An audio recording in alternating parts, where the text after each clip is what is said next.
What's going on, everyone? This is Ben with High Def Detailing, and today I want to talk to you about making the most of your detailing setup and also give you a tour of my recently renovated detailing space. Alright, before we go ahead and dive into the video, make sure you hit the like and subscribe button so you can stay up to date with all the new videos that we're putting out. Alright, so first thing, I'm a home-based shop. And so with our garage, we did a complete renovation last year. We gutted everything down to the studs and rebuilt everything with detailing in mind. Now, if we had a big 3,000 square foot shop, that's going to be a huge undertaking to really get it dialed into the kind of level that I wanted our garage to look like. So it's a little bit more manageable. Now, obviously, one of the biggest advantages of having a home-based shop is that you avoid that overhead expense of rent and extra utilities. Now, that still is factored in. I mean, we're still using a lot more of the utilities here, and instead of putting money into rent, we put a lot of money into making this space as detail-oriented as possible and really geared towards, my needs as a detailer and the kind of job that I'm doing. And so I really weighed those two factors, and being home-based and being able to invest more in that space to make it work seemed like the better solution. All right, first, let's talk about this floor. This is always one of the things that customers talk about when they come to drop off their vehicle or when they're picking it up afterwards. And it is one of my favorite upgrades that we did. So this is Swiss Trax flooring, and it was either between going that route of a modular tile type flooring or the route of epoxy. And this turned out to be a better fit for our budget, and just kind of given the circumstances that the concrete underneath would need to be completely pounded out, basically re-poured. And I really like how this just gives a high-end feel to our detailing space, and it keeps everything looking clean. You do have to clean the floor, and that's something I try and do every few months. But overall, super happy with it. I love how it just fits the image of high-def detailing. All right, I'm going to go ahead and give you guys a walk around tour here and explain some things about organization. If you want to be efficient with your detailing, organization is key. Okay, so starting over here, this is just kind of my mobile wash cart right now. So this is what I'll wheel outside when I'm starting to do the initial washes and decons of all the vehicles. So it has most of my wash products here, and this just goes outside. This is actually going to get redesigned next year, and going to go ahead and actually mount a new pressure washer and hose setup all on a bigger cart, just trying to keep everything contained on one unit. So this has worked out pretty good, but there are going to be some upgrades to that next year. All right, I have my car dryer here mounted on the side close to the door. This is a 30-foot hose, so that can reach all the way out into the driveway, and use it outside and use it inside. That's been a nice addition to my detailing setup. All right, so we work our way around here. I've got the polishers up here on this nice rack. This just really looks clean. I love how it keeps everything organized for me there.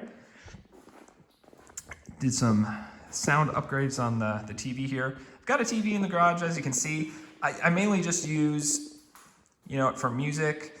Sometimes stream some videos up there if I'm watching any tutorials, and it also just kind of makes the space better for hanging out if we're not using it for detailing. Okay, organization. You can see I've got a lot of different cabinets here. Of course, they're all matching. Had to go that route, keeping with the red and black theme, as you can see in the floor and in the cabinets, and with G-Technic too. Look at that. Okay, so this big guy right here, this is where I'm keeping all of my microfibers. Okay, kind of divided up, more paint towels up here, interior detailing, got my glass towels. And then below, just because this cabinet was so big, I decided to put all of my large stock chemicals. So got all my gallon bottles down here, some of my G-Technic 5-liter ones, got my iron remover there and a 5-gallon, and some distilled water. Okay. So I was surprised how I was able to condense a couple shelves before into this one cabinet. So that holds all the stuff there. Got a mini split unit for heat and air, which is awesome to have. And this Craftsman cabinet, that's just more of my shop tools, not so much detailing related. But I wanted to have some mobile cabinets over here. So both of those two are on wheels. So I can wheel those out and go right up against the wall. Now, like I said earlier, space can be an issue when you're home based. So I really had to find ways to maximize this space. Notice there's as much as possible on the walls.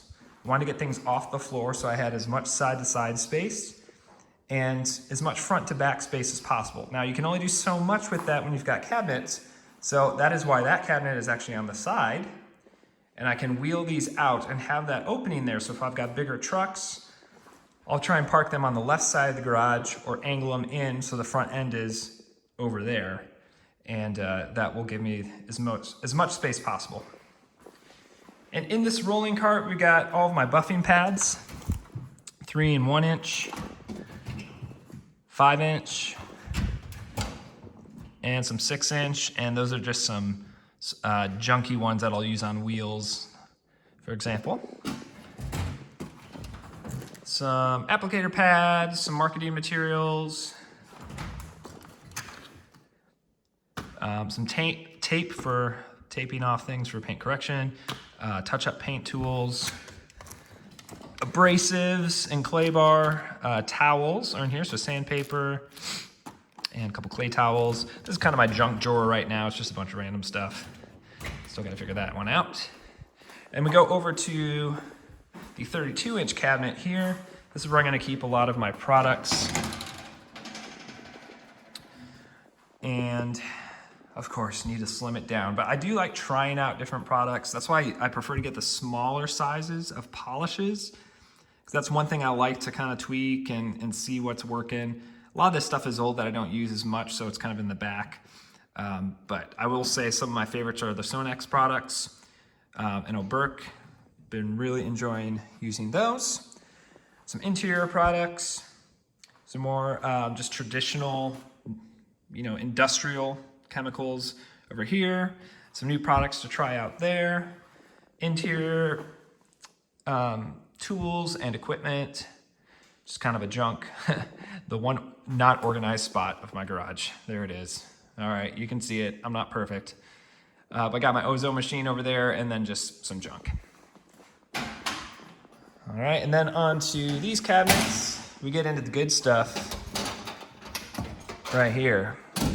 All of our coating products. Okay, so we got the wonderful stash of G-Technic coatings up there, a bunch of Ultra and Exo. Got some glassparency kits, and then more of G-Technic's wash products and some of their interior coatings down there. So that's the cabinet of magic right there. And for now, I've just got my coating towels in here, some lighting, everything's charging up there. So yeah, right now this is just my new coating only towels that I keep up there. And beneath these two, once again, maximizing space, right? I wanted to get wall cabinets there so I could store more of my equipment down here. So the air compressor just goes right in the corner. Everything's kind of hardwired in with the reel that's mounted to the wall. That really helped clean things up, just being able to reel the hose back up after jobs. And then I've got my extractor, steamer, vacuum, some outlets for all of that right there. A lot of the times though, this will roll out and I'll put it on the sides as I'm working, but this is the storage location for them. Got my wash buckets over here. And right now, just using the Greenworks 2000 PSI pressure washer. But like I said earlier in the video, this is gonna be upgraded next year into a more concise wash cart setup. It will all be on one unit that just gets rolled outside. And then a lot of my quick bottles that I need to go to regularly are over here, primarily for interior details like my APCs, my glass cleaners, a little rinseless wash, things like that. Tire dressing, where is it? There we go. For most of my general details, just always go with the hyper dressing with the brush there. So it's just all convenient, easy to access. I'm not opening and closing cabinets, it's just all right there. Okay, and we got some of our certifications up here for G-Technic, Glassparency. That's where we keep the customer's keys up there. And lastly, let's just talk about lighting real quick. Just wanted some general lighting in the shop, nothing super overboard. So what do we have up here? 16 4-foot LEDs on the ceiling and a couple more. We got 6 total, 3 on each side, 4-foot LEDs on the sides. Those are on their own switch, which is nice. Be able to turn those on and off. And this is just great general lighting. Threw one back here as well, just when I'm using this as a workbench. Then also, like I said, if I pull these carts out, at least have one shop light on the wall there to give me a little bit more light on the front end of vehicles. Maybe, now that I'm seeing this, maybe I'll extend that over that way. That would be cool. Put another 4-foot there. Yep, and that's about it. So I will be upgrading some more lighting stuff next year with more spot lighting. Okay, like I said, this is just general lighting here. It's really nice when I'm doing coating work, for example, after I've done all the paint correction. When I do paint correction, I'm using more focus light, but this is great when I'm applying and leveling coatings. All right, thanks for tuning in, everyone. Hopefully you learned something about setting up your own shop space. If you have any questions or comments, go ahead and leave them in the comment section below. Be happy to get back to you, help you out with setting up your space as well. So thanks, everyone. See you later.